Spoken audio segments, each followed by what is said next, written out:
pouvons passer au point numéro 5. Donc, point numéro 5 qui concerne des affaires immobilières avec l'acquisition d'un garage situé rue Dame-Jeanne des Touches. C'est Philippe qui rapporte. Donc, afin de sécuriser la circulation rue Dame-Jeanne des Touches par un nouvel aménagement de la voirie, la ville s'est rendue propriétaire d'un certain nombre d'immeubles dans la partie inférieure de cette rue, notamment en 1993, 2005 et 2007, par l'acquisition de garages situés au numéro 14 et 14 bis, ainsi que d'une maison d'habitation et son jardin au numéro 6 de la dite rue, à l'endroit même où l'axe de circulation présente un rétrécissement.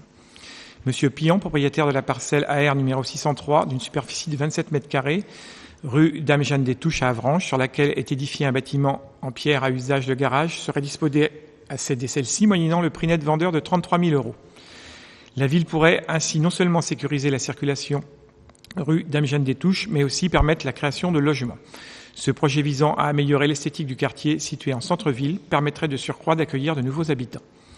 Considérant l'intérêt que représente cette acquisition pour la collectivité, pour les raisons qui viennent d'être évoquées, il est proposé au conseil municipal, après avis favorable de la commission des finances, d'acquérir la parcelle cadastrée AR numéro 603, rue Dame-Jeanne des Touches, moyennant le prix net vendeur de 33 000 €, et d'autoriser monsieur le maire à signer l'acte authentique correspondant qui sera rédigé par maître Dutheil, notaire à Avranches.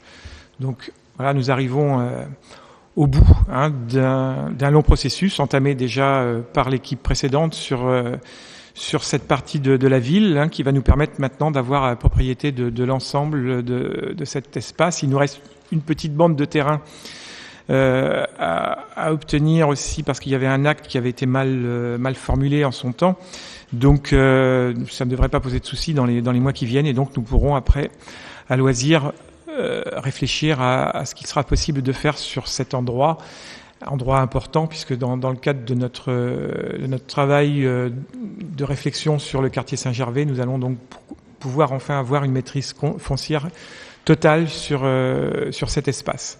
Donc voilà, donc c'était important. Il faut souligner aussi l'implication de monsieur le Servoisier, parce qu'il n'a pas été simple d'arriver au bout de ce projet, parce que moi déjà, ça fait déjà 2-3 ans qu'on travaillait ensemble, et je sais qu'avant aussi, il n'a pas été simple d'arriver à l'ensemble d'une libération de cet espace. Voilà. Merci Philippe. Est-ce qu'il y a des remarques ou des questions concernant ce point? Édith Payen. Est-ce que vous pouvez délimiter sur le plan la zone dont la ville est propriétaire?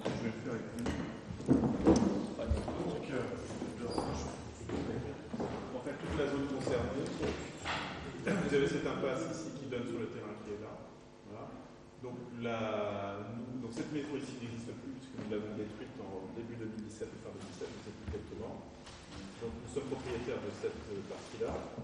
Le bâtiment ici n'existe plus non plus. Donc nous avons toute la zone en pointillé et l'ensemble des maisons qui sont ici, ainsi que celle-ci. Donc cette parcelle 603 qui correspond au garage que nous proposons d'accueillir ce soir était la dernière parcelle finalement de cette grande extrémité de l'îlot dans lequel nous trouvons ici le Carmel, évidemment, ainsi que des maisons de particuliers. Donc voilà, nous aurons ainsi une belle parcelle unifiée sur laquelle nous pouvons développer des projets. Moi, nous l'espérons.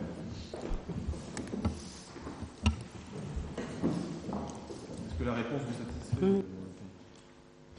Y a-t-il d'autres remarques? Monsieur Morazin. Oui, nous espérons effectivement voir ce projet aboutir. Toutefois, j'ai noté qu'il y avait des squatteurs, me semble-t-il, sur certaines de ces maisons. Est-ce qu'il y a des difficultés pour pouvoir devenir maître des locaux? Je pense que vous êtes sûrement sur le sujet. Oui, bien sûr. Alors sur le garage lui-même, il n'y a pas de squatteur, puisqu'il est propriété d'un particulier, donc il n'y a pas de problème. En effet, nous avons eu des problèmes de squat dans une maison en particulier, mais le problème est réglé. Et nous sommes vigilants, donc les services techniques viennent régulièrement renforcer les accès de façon à éviter que ces personnes... Donc d'où l'intérêt qu'on puisse régler ce dossier rapidement pour éviter de pérenniser le risque. Il faut aussi rappeler qu'on a dû, ça a duré de longs mois, notamment ce sont les services sociaux qui ont œuvré à cette occasion, reloger une famille qui était dans la maison située tout en bas de la rue, et qui occupait donc cet édifice sans payer de loyer. Donc on s'est retrouvé avec une dette assez importante.